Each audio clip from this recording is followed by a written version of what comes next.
I was 17 when she came.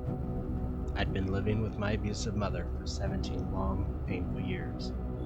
It was around midnight, and my mother was already asleep. So when the 3 soft raps at the front door came, it was me who answered.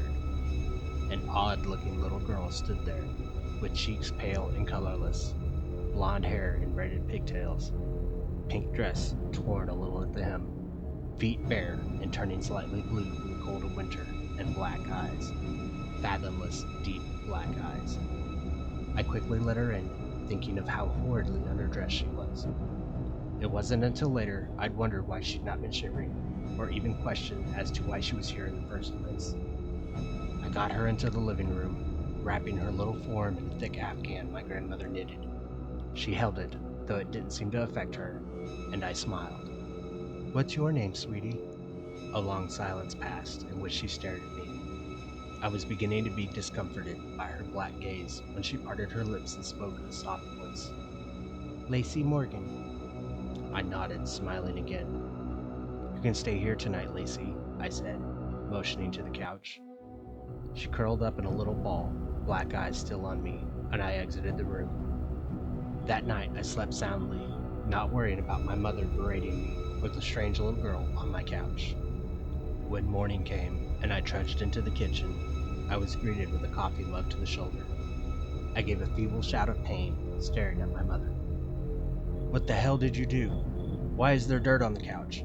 she shouted, confusing me greatly. Upon investigating, I found that Lacey had vanished, the only proof she'd been there being some dirt that must have fallen off her dress or feet. I took responsibility, earning myself a strong hit to my cheek, then left for school. While there, I heard something that sent chills through my spine. Lacey Morgan was found dead last night. I passed the day waiting for any more news on the subject, but found none. Upon arriving home, the news was broadcasting a live report on her though. Lacey Morgan, 6 years of age, was reported dead at 7 last night. Her body was located in the backyard, buried there in her pink dress. So far, there has been no sign of her mother, Marissa Morgan, who is suspected to be the killer. Marissa has reportedly abused Lacey multiple times and may be responsible for her death. Suddenly, a picture of Lacey appeared on the screen. She appeared very close to how she had been when I met her. Blonde hair and braids, pink dress, pale face. Only her cheeks had color, and her eyes were baby blue. To most this would seem unimportant, but to me it was. She died before arriving at my house, if what the newscaster said was true. Died hours before. I tried to play it off, going about my business. I went to bed early so as not to have to see my mother. It was around midnight when I awoke to cool fingers stroking the bruise on my cheek.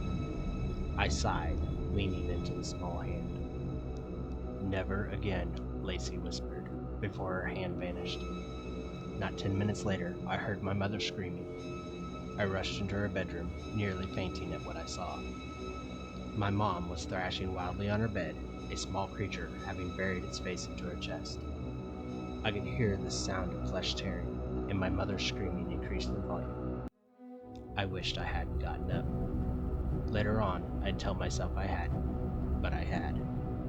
So when Lacey pulled back from the gaping hole in my mother's chest cavity, I had a plain view of her razor-sharp teeth, glinting in the light, glinting with my mother's blood.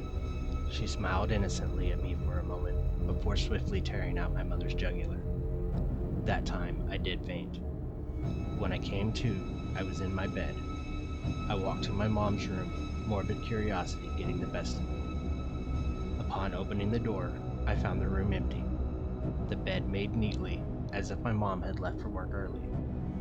The only oddities were the dirty child's footprints and the open window, showing that Lacey had in fact visited. I never saw my mother again, and I never missed her either. I eventually got married, and we had a child together. I named her Lacey.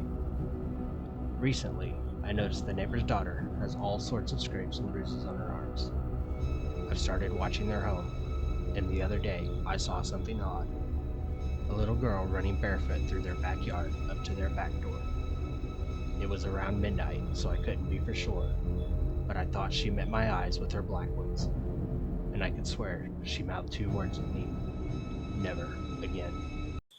Thank you for making our way through the video. If you like this video, hit that like and subscribe button and give me your thoughts in the comments down below.